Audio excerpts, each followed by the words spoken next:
Appreciate the opportunity to speak tonight about the local road program. As Trustee Opsimer noted, this would be year 3 of the program, of a 10-year program, so that's pretty exciting. What we'll do is we'll provide a short little recap of last year, 2021, and then talk about what we're hoping to do in 2022. As background, again, you've probably heard me say this many times, but Meridian Township doesn't own any roads. The roads within the township are owned either by the Michigan Department of Transportation, which is Grand River and Saginaw, or Ingham County. That includes all of our major roads and the local roads, even the ones in the neighborhoods. And that's why on snowy days like today and yesterday, if you look at the orange trucks that drive through the neighborhoods, they have Ingham County on the side of them. How are roads funded in Michigan? Public Act 51 is that funding mechanism for roads. And once again, the state of Michigan gets money for their highway system. Counties get money for the county system, including townships, and then cities and villages get money for their road systems, which means Meridian Township receives $0 from the state of Michigan. What we do receive from the county totals about $172,000. It's been that way for several years. We do hope with the additional increases to the Act 51 formula that eventually it'll trickle down to the county, and they'll make that capital outlay pie a little bit larger. What you'll find is the county really through the Act 51 program is in some ways hand-tied to work on their primary road systems, which again, it has the most vehicles, so I guess it does make sense in that regard. You're putting more dollars to where more people are traveling. But a project that would fall under that would have been the Haggadorn resurfacing project that occurred last year. So if you run on Haggadorn Road, that was a program that another township wasn't ready for a project, and we kind of jumped ahead. So all of Haggadorn from Mount Hope all the way north now is completely resurfaced. So good program there, and glad we were able to capture those dollars here in Meridian. But again, on an annual basis, they're able to provide about $170,000 to our local road program. From that, the general fund has historically always moved some money to the local road program. The township has done that for many years, even when we had a dedicated quarter mill prior to the road bond program. So we've always tried to put as many dollars as possible into that local road network just because of the sheer number of miles that exist. And then, of course, several years ago, the voters said, you know what, we're ready for our own program, and they overwhelmingly approved that voter road bond program, and that generates about $3.5 million per year that we're able to allocate towards the local road system. So what is the network that we focus on? It's at 147 miles of local roads. It's actually gone up a little bit over the last years as new development occurs. That inventory grows. Can be a good thing and a bad thing, right? Your network grows, but that means you have more assets to take care of. We do have a 10-year plan, and that actually was emphasized during the local road bond program in order to solicit a good response. And again, I think that 10-year plan really is what the voters found important to them and the reason they supported that program. Our goal is a PASER rating of 8. That's the pavement surface rating. And an 8 would be a good. So a 1 essentially is a road that has failed. And we have those roads in the network. Over time, we will eliminate those. And then a 10 is a new road, a newly resurfaced road. And again, our goal is 8. The program is not meant to touch every mile of road in the township. Again, it looks at the entire system on an annual basis and says we're trying to move that needle. We're trying to move the overall average of the network from, again, that 4.48 all the way to that 8 over 10 years. And again, we utilize asset management, so when we are selecting programs, we're working with the county to say, hey, are you doing a project in the area that makes sense that we would, put some projects together, leverage some dollars.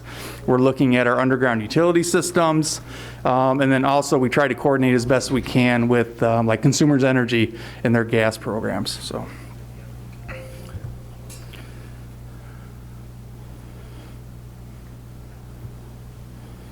And there should be a slide that shows up here.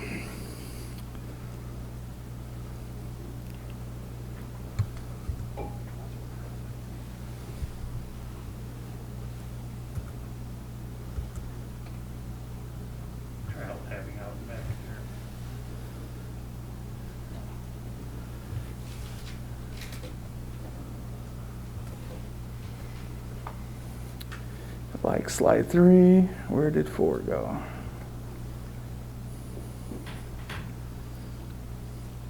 It's showing me in my little window clip. That's actually the backside.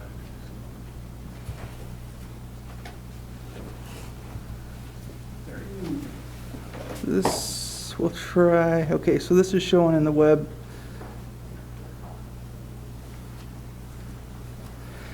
Okay, well, what I'm trying to demonstrate here is that Pazer progress. So again, back in 2019, our system was rated at a 4.48.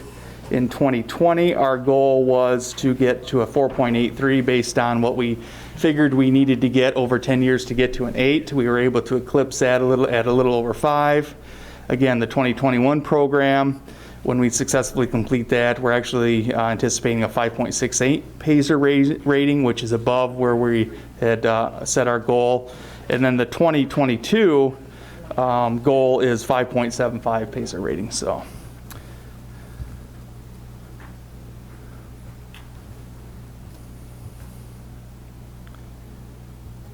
Yeah, I'm not sure where the rest of my slides went.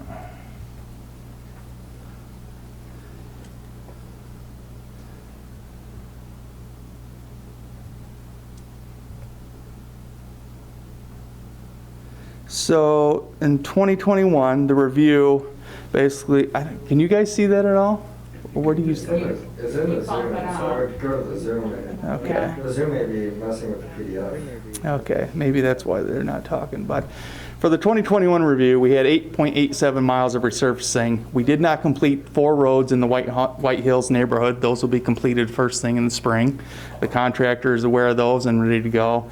And then we have 9.11 miles of preservation work. So essentially just under 18 miles total for our 2021 program. Did you advance it? Okay, all right. Because I'm like, I didn't touch anything with that one. So again, for the 2021 review, this is actually Lagoon Street, and as you can see, there are some ditches there. They're not as prevalent as what's been done after the project. And I guess the reason I raised that up is one of the lessons learned in our 2021 program was to set clear expectations, especially when we're doing a road project that perhaps changes the profile, the drainage ditches in a neighborhood. The neighbors have been essentially dealing with these types of ditches in their neighborhood for probably over a decade. Again, they really have not been maintained by the Ames County Road Department. So when we went in and renovated the street to protect the street, provide proper drainage, it definitely was a drastic change to them. So again, with all programs, there's always lessons to be learned. And any streets now that we do with any significant ditching, we know we're going to have to basically spend some additional education with our residents, so we set those clear expectations up front. So again, that's probably the biggest lesson learned, I would say, from the 2021 program. Go ahead, Stephen. Yeah, it doesn't want me to do anything. It's uploading. Okay. So again, transition now to what we're anticipating doing next year. This is just some pictures actually of the mill as it's out there actually grinding up that asphalt, and then what a street looks like when it's totally exposed. Go ahead, Steve.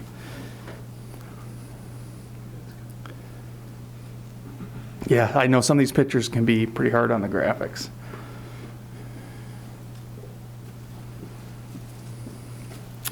So our plan next year for the resurfacing work is just under 7 miles at 6.84 miles. And most importantly, this is what the people want to know. What streets have been selected, have been identified for work next year. Again, we say that it's not a 100% done deal. Obviously, we're right now doing the survey work, the engineering work, and it has to be bid out. And hopefully we have a good bid climate and we're able to do all these streets, but you have to start somewhere, and this is our list that we've selected so far. So I think there's close to 35 different streets that we're going to be touching in the 22. And again, we'll be publishing this. I know Brandy and her communications team is ready to move with some press releases next, actually probably tomorrow. And then preservation is important too.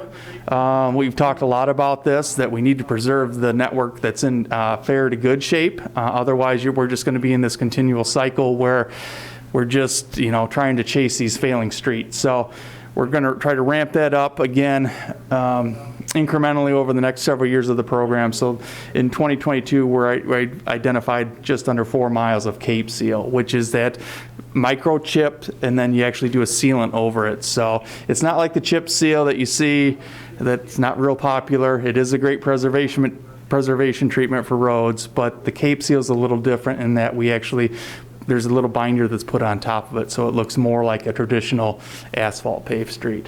But again, we've identified a couple different neighborhoods that we're going to try that treatment in next year too.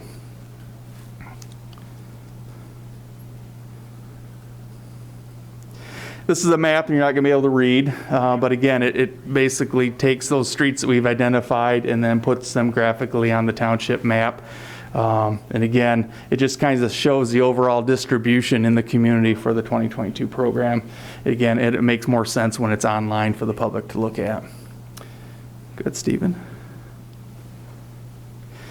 So the plan summary again: rehab, resurfacing 6.84 miles, preservation, the Cape Seal work 3.7 miles, for a total of 10.58 miles worth of road work. And again, our goal is a Paiser rating at the end of all that work of about 5.75.